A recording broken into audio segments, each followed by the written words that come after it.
रमता राम जपो रे प्राणी, अब तो सुन ले राम कहानी।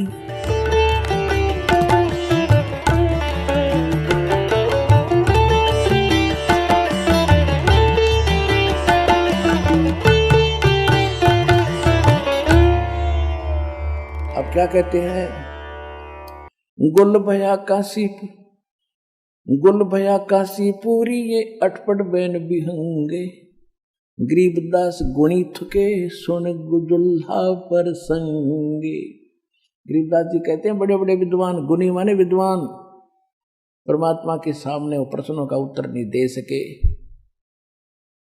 जैसे एक सिंपल सा उदाहरण है, वो भगवान को निराकार बताते हैं।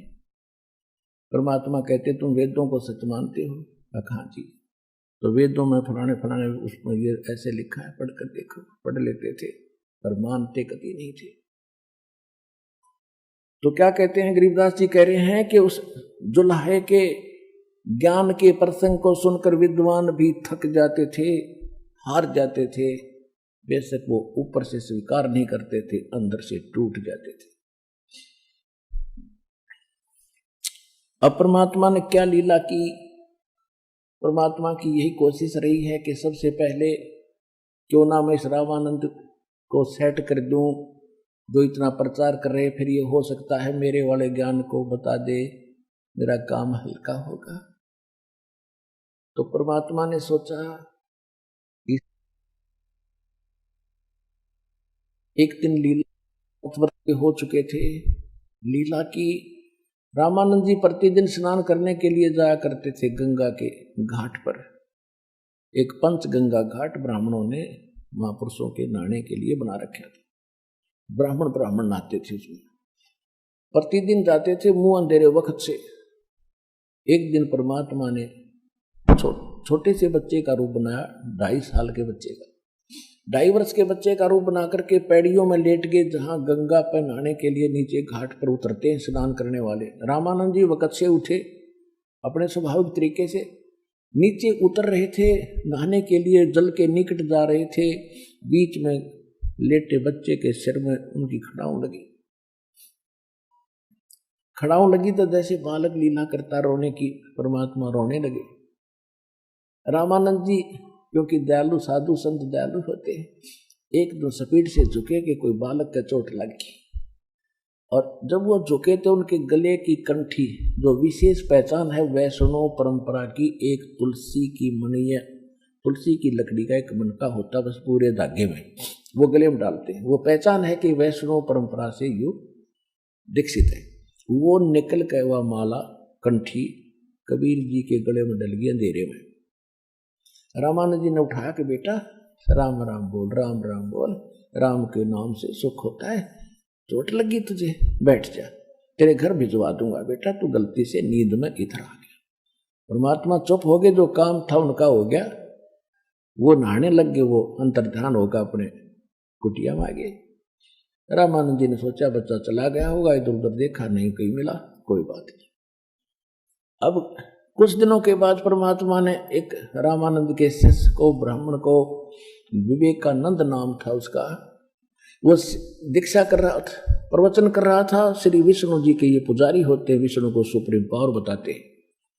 वो कह रहा था विष्णु सर्वेश्वर है, महेश्वर है, ये तीनों रूप धारण करके सब लीलाएं करता है। ब्रह्मा रूप में सृष्टि रचता है, शिव जी रूप में संहार करता है, और विष्णु बनकर ये सबकी स्थिति और पालन करता है। ये अजरो अमर है, इनकी कोई माता पिता नहीं है। कबीर परमात्मा वहां बैठे थे और जब सत्संग उन्हें पूरा किया तो परमात्मा खड़े हुए कहने लगे, स्वामी जी एक शंका है मेरी। कहा बोल बच्चा, क्या बात है? आप कह रहे हो कि सर्वशक्तिमान है, इनकी कोई माता पिता नहीं है। तो मैंने एक ब्राह्मण कथा कर रहे थे, वो देवी पुराण का 3रा स्कंद पढ़ रहे थे, जिसमें विष्णु जी खुद कहते हैं हम तो नासवान है, हमारा जन्म मृत होता है, हम अविनाशी नहीं है, और दुर्गा हमारी, तू मेरी माता है। ब्रह्मा विष्णु शंकर भगवान स्वीकार करते हैं कि जब ब्रह्मा और विष्णु आपसे उत्पन्न हुए हैं तो माता दुर्गा में भी आपका बेटा हुआ है।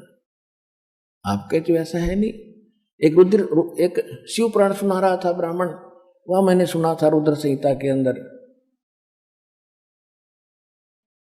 ये ब्रह्मा और विष्णु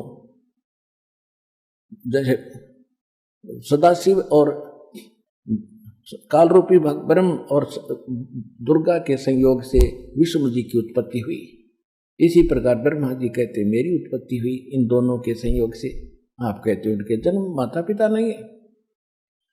अब वो तो साथ रखा करते पुराण, रोटी उन पर खा रहे थे, उठा कर देखा, दोनों देखे, जो कहते हो पाए, बंद कर दिए। संस्कृत में होते थे, कहेंगे झूठा है, पाखंडी है, तू कौन है, कहां से आ गया, क्या नाम है तेरा, क्या तूने कोई गुरु बना रखा, तूने तिलक विलक लगा रखा है ये वैष्णव परंपरा का, क्या तूने कोई गुरु धारण किया? कहाँ जी, कि किसको गुरु बनाया? कि जो तूने बना रखा है वही मैंने बना रखा है। कहने लगा मैंने बना रखा है, तेरी क्या जाति है? अब परमात्मा तो वो कहने लगे जात न पूछो संत की, पूछ लीजियो ज्ञानी, मोल करो तरवार का, ये पड़ी रहने दो म्यान।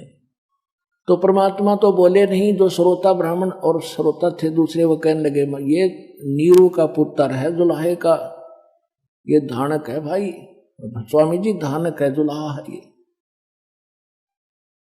तो उसको तो फिर बहाना मिल गया, विषय बदल दिया कि देखो लोगों कितना झूठा है, पाखंडी है, ये जुलाहा है, और कहता है मैंने रामानंद जी को गुरु बना रखा है, मेरे गुरु जी स्वामी रामानंद जी है, और ये तुम्हारे सामने कह रहा है कि मैंने उन्हीं को गुरु बनाया। कल तुम भी आना सारे स्वामी जी के पास, मैं कंप्लेंट करूंगा, प्रार्थना करूंगा, और इसकी साथ आएगी, देखना झूठा। हमारे गुरु जी तो इन शूद्रों को निकट भी नहीं आने देते। ये वैसे वहां उस समय सही था, तो सबको विश्वास हुआ कि झूठा आदमी अनपढ़ है, कबीर जी इसको क्या पता वेदों और गीता में और पुराणों में क्या लिखा है। तो हमारी इन्होंने ऐसे रोल मार रखी थी अब तक, क्योंकि हम सदग्रंथों को पढ़ने योग्य नहीं थे।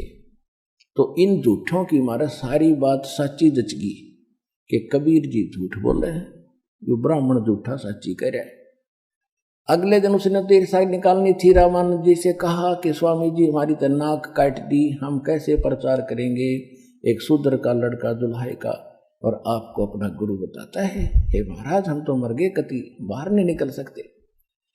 परमात्मा को वहां लाया गया, जबरदस्ती पकड़ के उनके माता पिता ने कोशिश की रोकने की, उन दोनों को पीट कर अधमरा करके छोड़ा। ये कसाई राक्षस ब्राह्मण पुण्यात्माओं, ब्राह्मण कोई जाति नहीं है, जो कर्म ब्राह्मण का करते हैं चाहे कोई भी कर रहा हो, और जो उनको ज्ञान नहीं और झूठी बकवाद करते हैं। तो देवी पुराण के अंदर छठे स्कंद में 414 पृष्ठ पर लिखा है, खुद व्यास जी कह रहे हैं कि कलयुग के ब्राह्मण सतयुग त्रेता द्वापर के ब्राह्मणों के समय में जो राक्षस माने जाते थे, कलयुग के ब्राह्मण उन राक्षसों के तुल्य है वर्तमान। इसमें कोई शक नहीं, ये प्रमाणित कर देंगे दास भी आपको, कबीर साहब के साथ कैसे जुल्म किए नालायकों ने, सत्य को माना नहीं, केवल अपने स्वार्थवश अपनी रोजी रोटी के लिए। एक प्रत्यक्ष प्रमाण है कि ज्ञानेश्वर नाम के महाराष्ट्र में एक ब्राह्मण थे, और उनको प्रेरणा होगी भगवान की भक्ति के लिए, वो घर छोड़कर चले गए जंगल में। अब वहां 5-4 वर्ष रहे, फिर भी वो उन्हें सोचा भी घर पे रहकर ही बात बनेगी, तो वापस आ गए। और उनके जो यजमान थे, रोजी रोटी का साधन थे, वो अन्य ब्राह्मणों ने बांट लिए। उसके 20, 30, 50 जो घर थे, यजमान थे ज्ञानेश्वर जी के, वो उन नकली ब्राह्मणों ने डिवाइड कर लिए थे। जब वो दोबारा आ गए तो उनको चिंता हुई कि आते फिर यजमान मांगेगा और तुम्हारी रोजी रोटी बांटेगा। हालांकि उसी की ले रखी थी, उसके साथ ऐसा जुल्म कहर तोल दिया कि अब ये ब्राह्मण नहीं रहा, अब ये यजमानी नहीं कर सकेगा, ये सन्यासी बन चुका है। उसको विवश कर दिया मरने के लिए, उसने जिंदे न समाधि लेनी पड़ी। इतना कसाई कर्म कर देते ये लोग। आप सुन रहे थे जगत गुरु तत्वदर्शी संत रामपाल जी महाराज जी के मंगल प्रवचन। अधिक जानकारी के लिए विजिट कीजिए हमारी वेबसाइट www.jagatgururampalji.org।